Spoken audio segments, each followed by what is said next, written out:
Oh man. Today I'm going to be breaking down a song called The Rain, formerly known as Purple, from the Risk of Rain 2 original soundtrack.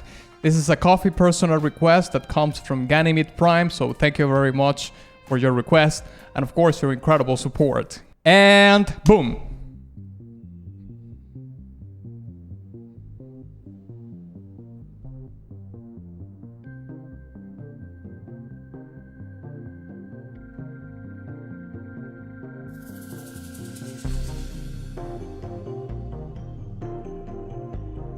Oof.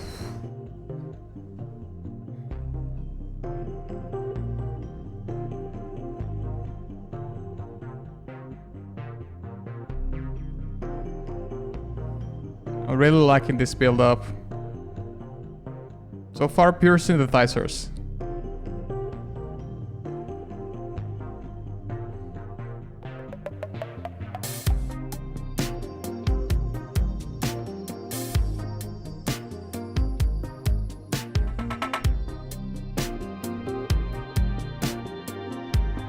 Oh, it didn't open the hi-hat there. There it is.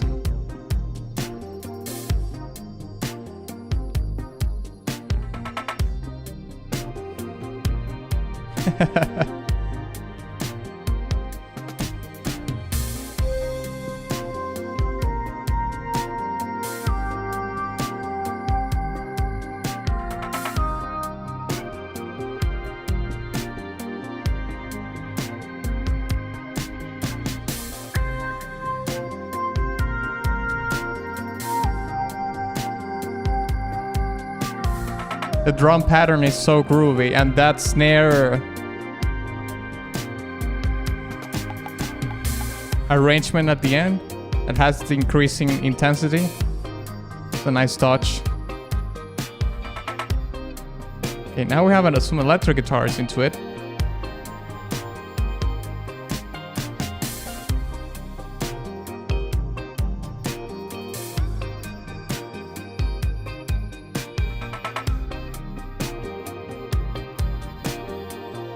I wonder if Chris plays guitar or this is just a guitar library.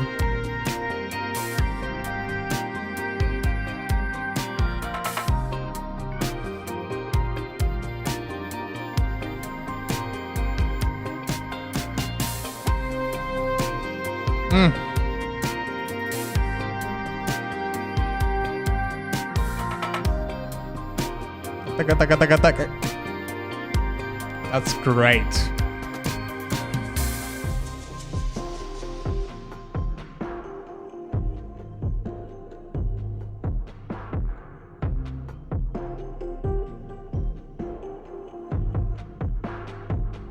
Some saturation in the instruments to make them sound that like muffled. I wonder if they have like a clip or two in it.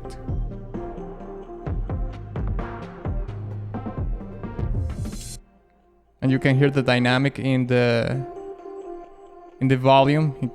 It comes in and out.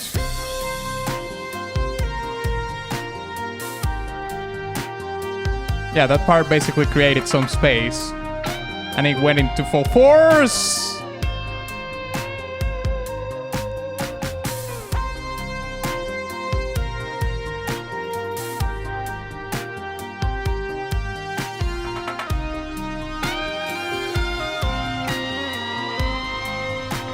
Oh man.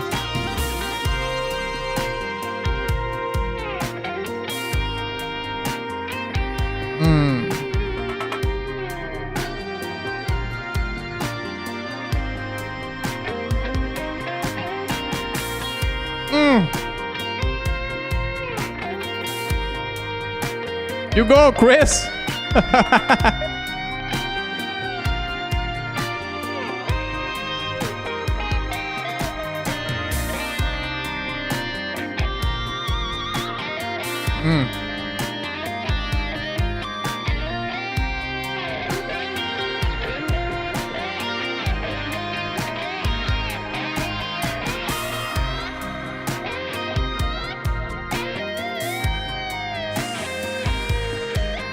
That bending was insane.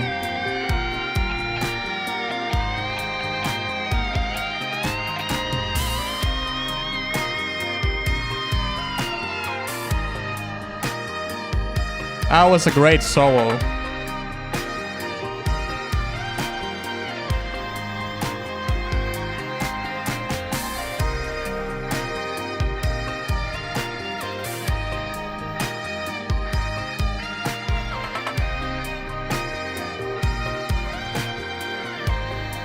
You can hear that the song is basically patterns built on top of each other, right, on layers.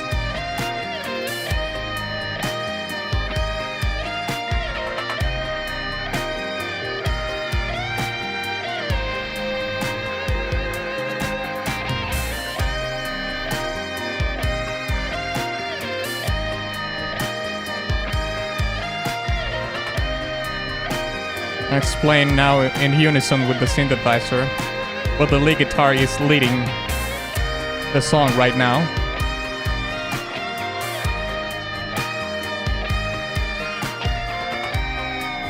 I just noticed that one of the characters in the picture has an acoustic guitar.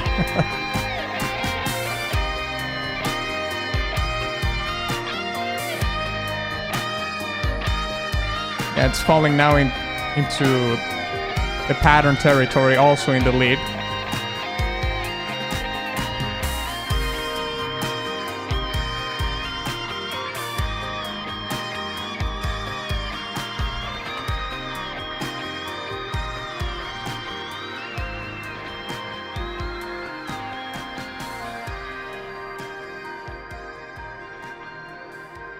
Chris bringing the electric guitar back into original soundtracks. That's ballsy. But I think this is an indie game, so sometimes they like to take risks, which is great. It is changed completely.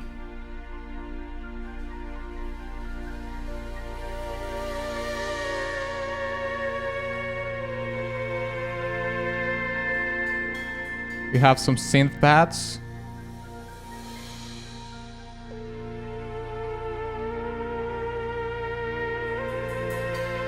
With a very subtle arpeggio, it seems. I think it's panning in between the left and the right. That's a nice touch.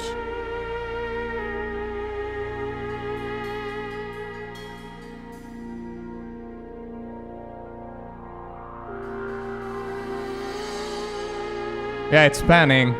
That's cool.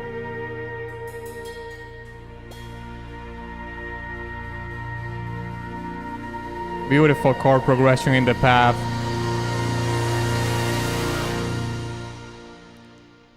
Damn. There it is.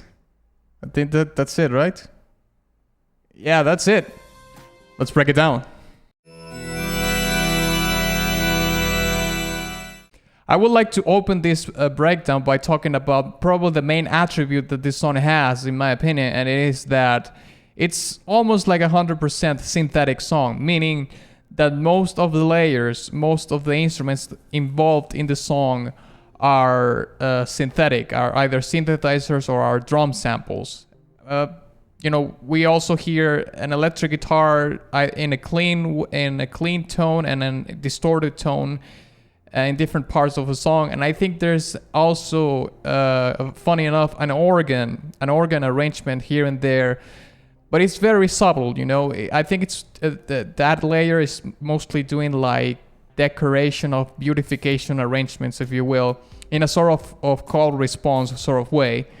But for the most part, it's a very synthetic, synthesizer heavy song. One of the things that I really like about this track is that it has sort of a throwback sound to it, because it's very reminiscent of some of the original soundtracks that I would hear in video games in the late 90s to the early 2000s. However, I think Chris sort of tweaked some of those patches to bring them a little bit of a modern flair.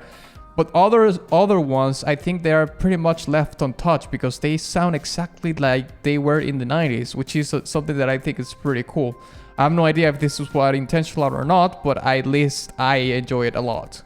Another thing that I mentioned briefly was that the song is based in patterns stacked on each other to create layers of sounds, layers of instruments to create this landscape of sounds.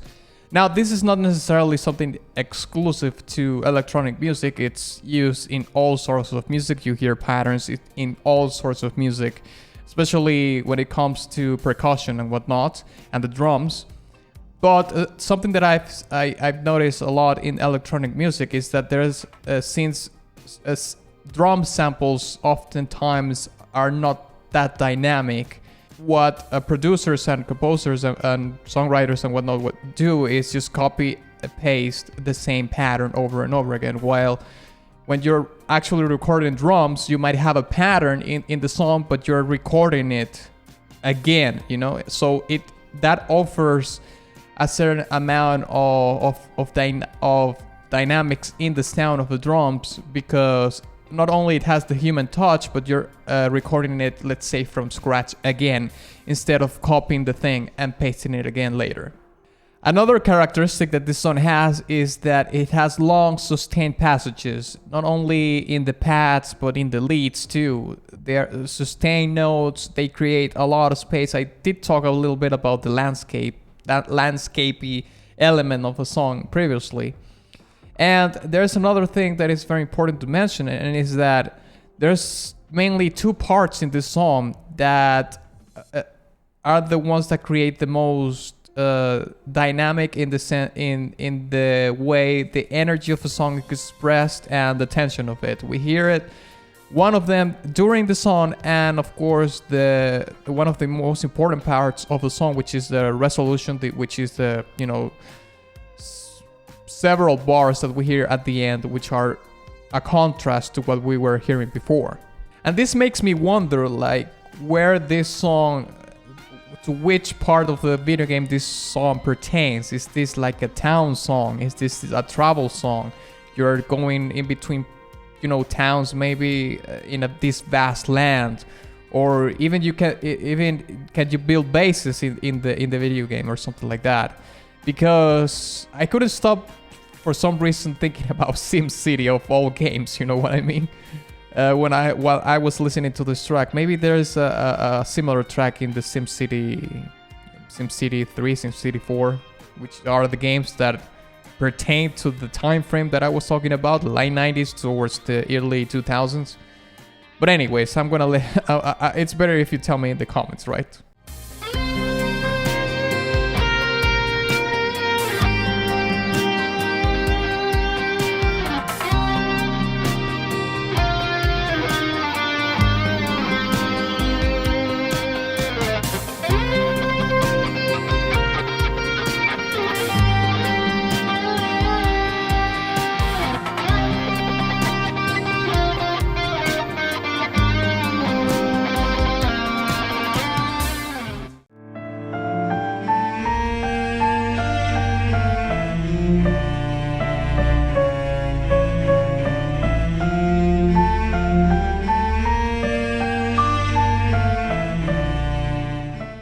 Finally, I would like to talk about seemingly the two parts that are opposite to each other in terms of one being the climax of the song and the other one being the resolution. And it's sort of a juxtaposition to what we hear during the song. Because to me, the climax of the song is where the lead guitar comes in, and then that transitions into the resolution of the song, which is this very different